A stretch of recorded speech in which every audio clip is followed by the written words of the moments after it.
Welcome to Whispers. Ooni failed Yoruba by not telling the president the truth about killer herdsmen.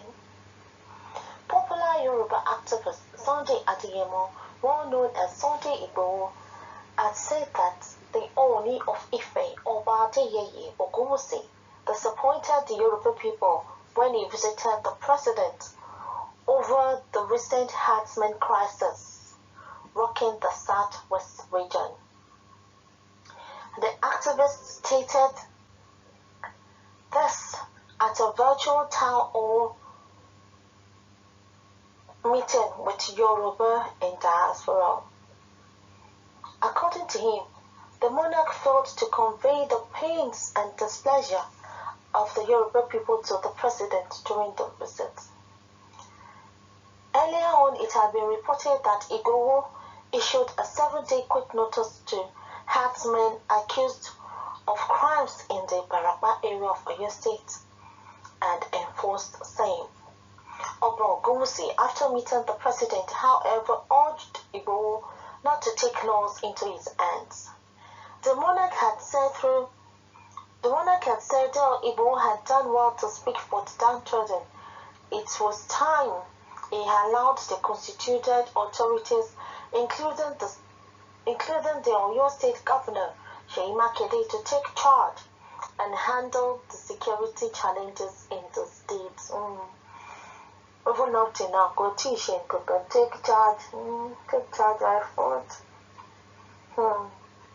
But the activists said some politicians were behind Ooni's latest moves, adding that the monarch disappointed the Yoruba people by not speaking against the killer herdsmen in the region when he met with the president. Igboho said, and I quote, "The monarchs are now afraid, but we must keep praying for them to be united with one voice. They should not be afraid of arrest at their age. Some of them don't even grant audience to their palaces anymore. So everything is now in God's hands." When Ooni met with Buhari over the herdsmen issue, Ooni should have told Buhari the truth, but he didn't. When Ooni returned, he started tackling me to leave the remaining tasks to the government to finish. You can imagine that kind of talk. Alaafin of Oyo had asked me to meet him over the matter. Alaafin should have been the one invited to meet Buhari, but since the Ooni was invited, he should have been bold to tell the president the whole truth and make the demands of the European people known to the president. The Ooni disappointed himself. Some politicians are behind Ooni's latest move. He invited me to his palace, but I refused to come. I would have gone if he had represented us well, but he didn't. I won't honor any monarch who does not cooperate with me. Enough is enough. The Fulani have done enough. Yeah, this was the controversial speech. But it has been resolved now. Yeah, everybody is moving on. But even at that, Makinde is sleeping.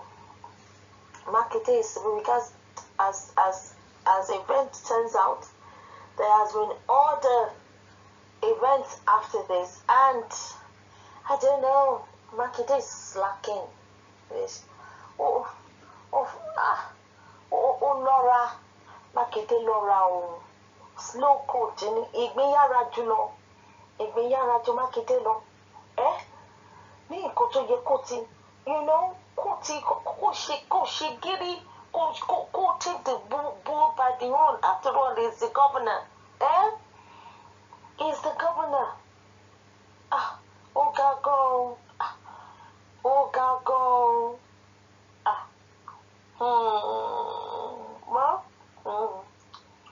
Otoro ni ká má sùn.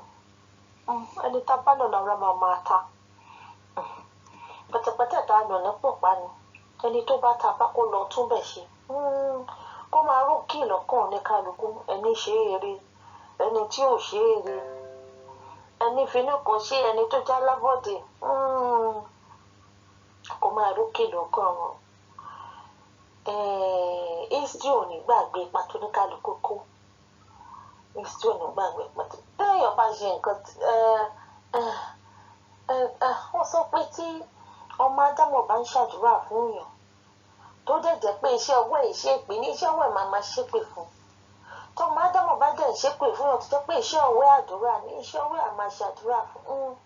Ó rí fún ní kálukú gẹ́gẹ́ bí iṣẹ́ ọwọ́ wọn, gẹ́gẹ́ bí ìgbìyànjú àti ìtiraka àti akitiyan tí wọ́n kó nínú tẹ̀síwájú àti ìdàgbàsókè ọmọ Yorùbá adúláwọ̀. Ṣùgbọ́n èyí tí wọ́n sọ, wọ́n sojú abẹ́ǹkò, wọ́n sojú abẹ́ǹkò, wọ́n sojú abẹ́ǹkò. So àlè torí pa máa jẹun ká máa pe màálùú bọ́dà àti pé màálùú bọ́dà báyìí ẹbí Fúlàní ti dọkọ. Fúlàní ti dọkọ náà. Torí àwọn àgbà lọ́wọ́ mẹ́rin baálé ẹ̀jọ̀ tó lọ. Torí tí wọ́n máa jẹ kò jẹ́ kó ọgbọ́n. Tí wọ́n máa jẹ kò jẹ́ kó ọgbọ́n. Well, Caroline Sunday Igboho jòdè. Wọ́n ní àìwí bẹ́ẹ̀ kà kú bẹ́ẹ̀.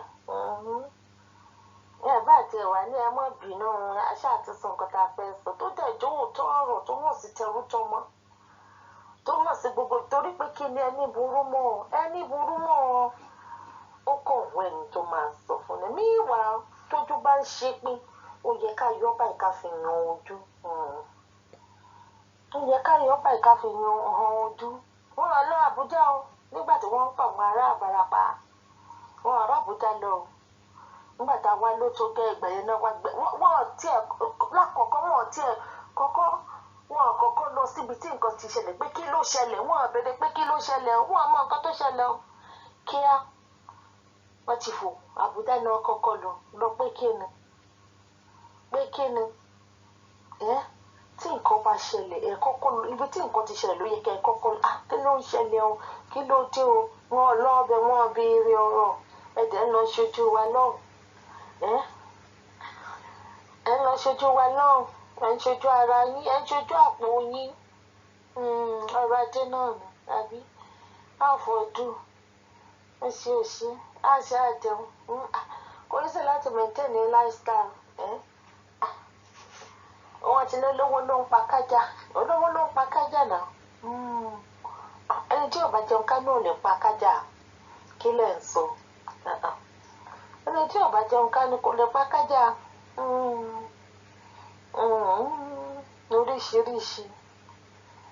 Oríṣiríṣi.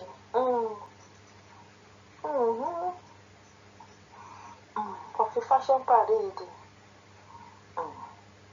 Kò sí jàǹgbé ìjọba kí ló jọba lé lórí ẹgbẹ́ èèyàn ni. Kò jàǹgbé oníkàdúkú jọba sínú ilé wọn. Nígbà ò bá yá mọ̀kànmọ̀kàn ló yẹ ká yóò kárí yóò wá dé sóònù ẹ̀kọ́ àrùn mára ni. Yóò dé sóònù ẹ̀kọ́ àrùn mára ni. Nǹkan tí mo kàn mọ̀ ní pé gbogbo ẹni tí ò ní já lọ. Yorùbá nation ó ti di àgbàrá o. Ó ti tí gítọ̀ gbẹ̀ kò sónítàn tó lè dúró dàgbàrá gbogbo ẹni tí ò ní já lọ báyìí. Àgbàrá wọ lọ ni. Àgbàrá the actualization of it àwọn ọmọ lọ ni.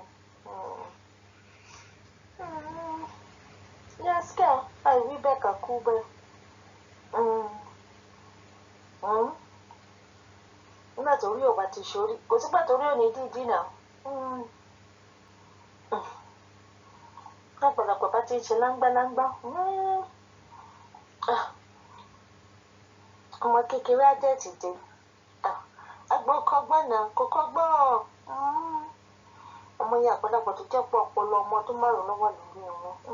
Àmọ́ yẹn àgbàlagbà tí ò tó lé. Tó jẹ́ pé àgbà kàntányàn ni wọ́n. Mm. Mm. Mm. Ẹ fi yàn tó ya wòdì kẹ́ má lè gbẹ́dìyẹ. Kẹ́ má lè gbẹ́dìyẹ. Ibi tó bá yẹ kẹ́ ẹ ti sọ̀rọ̀, kẹ́ ẹ sọ̀rọ̀. Kẹ́ ẹ ṣe bí ọmọ ọkọ. Kẹ́ ẹ ṣe bí ọmọ ọkọ. Well, it has been said, it has been said, ẹyin lóhun ó ti fọ́. Ó ti fọ́ náà, òwúyẹ́wúyẹ́ sọ̀rọ̀ sọ bí ọ̀rọ̀ mi ìwà bá wí àkó bá wí ọ̀rọ̀ lànà ká wá fẹ́ kan wí bẹ́ẹ̀. Níbi tá a bá yé dé sọ láàárín bí ọ̀bà wá ló kó wá ní kó bí ọ̀bà wá ló jẹ́ kó sọpọ́tọ́pàrọ̀ báyìí láàsì tọ́. So that is it now. That is it now. Ọlọ́run ló ń já ẹnìkan ń jáwàdé náà. Ẹnìkan ń jáwàdé. Oríjà àwọn là ń jà. Àtọ́rí ọjà níta ló ń jà lẹ́yìn ìkúlé o.